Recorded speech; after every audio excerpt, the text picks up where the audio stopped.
Assalamualaikum warahmatullahi wabarakatuh. Waalaikumsalam warahmatullahi wabarakatuh.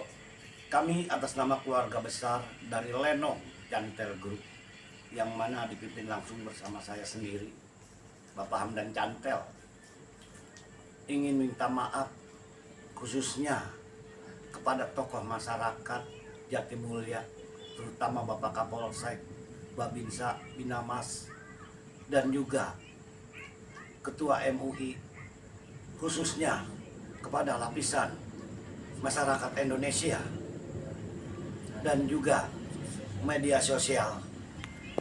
Dengan ini kami sekali lagi mohon maaf yang sebesar-besarnya atas pertunjukan saya di tanggal 19 Oktober tahun 2024 yang sangat viral.